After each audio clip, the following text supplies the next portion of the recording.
근데 집에서는 그럼 어떻게 해야 되냐, 시린이 치약을 조금 쓰면 괜찮아지는 경우가 있어요. 시린이 치약 중에 치약은 칼륨 성분이 들어있어서 신경 전도를 낮춰주게 돼요. 그런데 내 치아가 식용부 마모증이 심하다, 시린이 치약 중에 코팅 성분이 있는 걸 써야 돼요. 대표적인 게 기전이 각각 달라요. 잘 알고 대처를 하셔야 됩니다. 그런데 중요한 거는,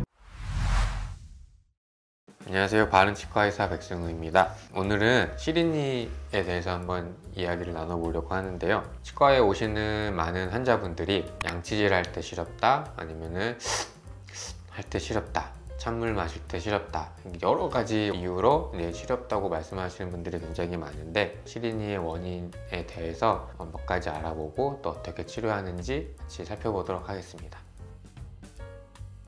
일단은 치아 안에도 느낌을 받아들일 수 있는 신경이 있거든요. 그래서 이 사진을 한번 같이 보시면, 치아에 이제 상아질이라고 하는 부분에 이렇게 신경이 들어있고, 이 신경이 뇌로 이렇게 같이 연결이 돼 있어요. 그래서 바람이 됐든 찬물이 됐든 치아 상아질 안에 있는 삼투압에 의해서 자극이 되면은 뇌로 자극이 올라가서 시린 증상을 느끼게 됩니다. 여러 가지 원인에 따라서 또 치료 방법이 다른데 각각 하나씩 좀 살펴보도록 하겠습니다. 이제 대부분 환자분들이 오실 때는 이 치경부 마모증 때문에 시린 증상이 생기는데, 빨간색 이제 화살표 보시면은 치아의 머리 부분 중에 목 부위라 그래서 치경부거든요. 거기가 다 이렇게 뚝뚝뚝뚝 깨져나가요. 반대쪽 사진도 그렇죠. 이렇게 치아의 목 부위가 파이는 그런 증상을 우리 치경부 마모증이라고 하고, 시린이의 대표적인 이라고 할 수 있습니다. 그러면 이 치경부 마모증이 왜 생기냐, 뼈만큼 단단한 범랑질이라는 게 가장 바깥에 있고, 그 안에 이제 퍼석퍼석한 상아질이 있는데, 범랑질이라고 하는 뼈만큼 단단한 성분이 이 치아의 목 부위에서 가장 얇아요. 보시면 여기가 앞니고 이쪽이 어금니인데, 어금니 쪽에서는 그 두께가 0.3, 0.4 이렇죠. 치아가 이렇게 씹히면 이 치아 목 부위에 가장 많은 스트레스가 가해지는데, 뼈만큼 단단한 성분이 얇으니까 깨져나가는.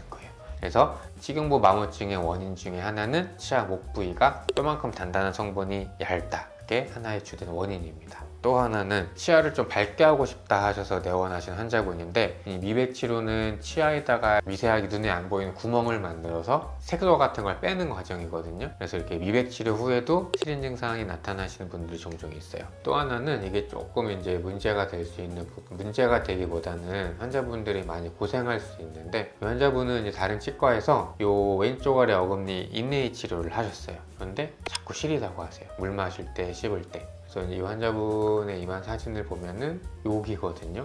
눈으로 봤을 때 뭐 인레이가 깨지거나 그런 거 하나도 없고 괜찮은데, 가끔 가다가 찬물 마실 때 시리고 씹을 때 불편하고 이러면은 이제 치료하기도 난감하고, 환자분들도 되게 자꾸 증상이 나타나니까 힘들어 하세요.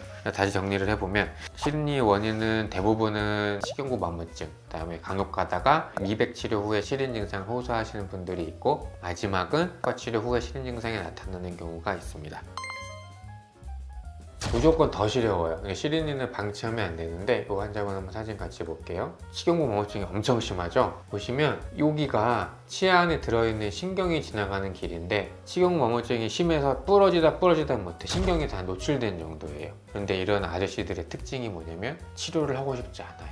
그냥 난 이대로 지내겠다. 그래서 이 환자분은 그대로 지내시다가 나무에 도끼 찍듯이 계속 깨져나가니까 어떻게 되냐면 부러져요. 치아가 부러져서 결국은 임플란트 하셨어요. 그러니까 치아 목 부위 치경부 마모증을 그냥 간단한 거라고 대수롭지 않게 넘어가면 저렇게 치아가 부러져서 임플란트까지 하실 수 있다, 그렇게 알고 계시면 될 것 같습니다. 제가 아까 이제 시린 증상은 치아에 들어있는 신경이 있기 때문에 그렇다고 말씀을 드렸거든요. 그러면 이 신경이 지나가는 길에 뭔가를 약을 투여해서 신경 전도를 좀 낮춘다고 하거든요. 감각을 둔화시키는 방법이 있고, 그런데 대부분은 때우는 방식으로 가게 돼요. 앞니는 눈에 보이다 보니까 그래도 치아 색깔로 예쁘게 치료를 해야 되거든요. 앞니의 경우는 레진이라고 하는 치아 색깔 나는 플라스틱 젤로 때우는 경우가 대부분이에요. 그러면은 너무 많으시면 이건 뿌리거든요. 그래서 여기를 때우는데, 여기를 다 치아 색깔로 하면은 너무 길어 보이니까 일부러 이렇게 잇몸 색깔 나게 만들 수도 있는 방법이 있습니다. 근데 이제 제가 추천드리는 거는, 앞니 데까지는 우리 바깥에서 보이니까 레진이라는 재료로 치료로 쓰는 거를 추천을 드리고 저도 실제로 이렇게 치료를 하고 있는데, 어금니 쪽이 문제인 거예요. 어금니 쪽은 앞니보다 스트레스를 많이 받는 부분이기 때문에 레진으로 떼어놔도 시간이 지나면 떨어질 수 있거든요. 레진 재료에 치명적인 단점이 있어요. 뭐가 있냐면,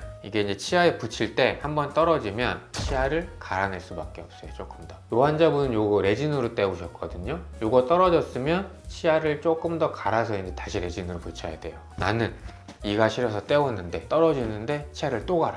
더 시린 방향으로 가는 거예요. 그래서 어금니 같은 경우는 제가 추천드리는 거는 GI라고 하는 글래스 아이오노머라고 하는 이 보험되는 재료가 있어요. 이게 나라에서 건강보험 지원되기 때문에 비용도 되게 저렴하거든요. 이 재료의 장점이 뭐냐면, 치아를 갈아내거나 그런 거 없이 그냥 재료를 이렇게 툭 얹혀 놓으면 돼요. 레진같이 뭐 치아를 갈아내거나 뭐 본드를 붙이거나 그런 게 아니고, 재료 자체의 특성이 치아에 칼슘하고 인하고 붙게 돼 있어요. 치료하기도 용이하고 좋은데 다시 내 치아를 안 갈아도 되는 장점이 있어요. 그래서 어금니 부위는 치경부 머머증이 생기면 보험되는 GI라는 재료를 추천드리고, 앞니는 어쩔 수 없이 레진으로 할 수 있다. 그런데 치료 안 하고 방치하면 부러질 수도 있다. 그렇게 알고 계시면 좋겠어요.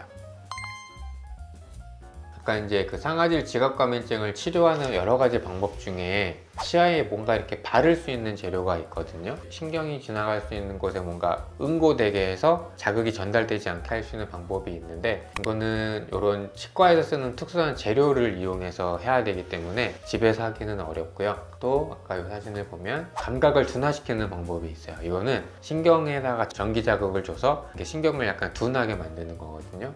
저희 치과에도 이렇게 이제 전기 자극할 수 있는 장비가 있어서 어디를 가서 치료도 잘 안 되고 뭔가 치료를 했을 때 시린 증상이 생기는 분들은 이렇게 전기 자극 치료를 하기도 합니다. 근데 집에서는 그럼 어떻게 해야 되냐? 제가 이제 미백 치료하고 시린 환자분들에 대해서 한번 설명을 드릴 텐데, 미백약이 치아에 들어가서 되게 미세한 다공성의 구멍이 생겨요. 그 구멍을 통해서 이제 색소 물질들이 바깥으로 나오게 되거든요. 치아에 저렇게 다공성 물질이 생기고 거기서 이제 신경 자극이 가다 보니까 시린이 치약을 조금 쓰면 괜찮아지는 경우가 있어요. 칼륨 성분이 들어가면 신경 전도가 낮춰지거든요.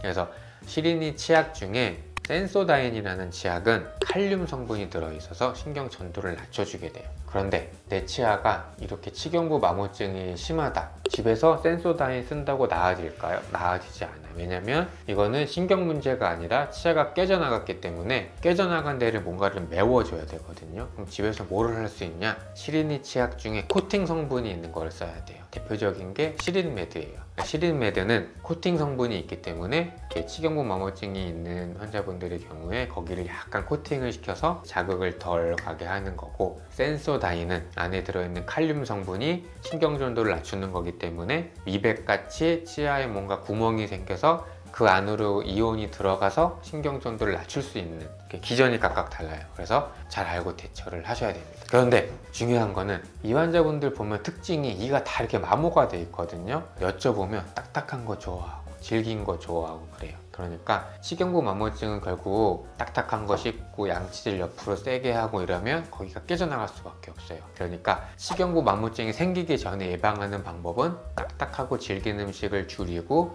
양치질을 할 때도 옆으로 막 이렇게 세게 하는 게 아니라 잇몸 방향에서 이 방향으로 쓸듯이 이렇게 살살 닦아야 됩니다. 치경부 마모증이 한번 생긴 다음부터는 예방이라는 게 아니에요. 치료를 해야 돼요.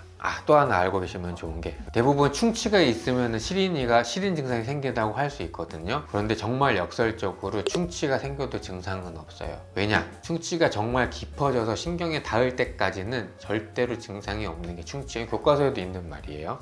그래서 기억하고 계셔야 될 거는, 내가 시리다고 해서 꼭 충치가 있는 것은 아니다. 두 번째, 상아질 지각과민증, 시린니는 다루기가 굉장히 어려워요. 왜냐면 원인도 다양하고 다양한 원인에 따라서 치료 방법을 찾아야 되기 때문에. 그래서 뭔가 이가 시린 증상이 있을 때는 치과에 꼭 방문을 하셔서 원인을 찾고, 시린메드, 센소다인처럼 기전이 완전히 다르기 때문에 원인을 잘 알고 치료를 하시기를 바랍니다.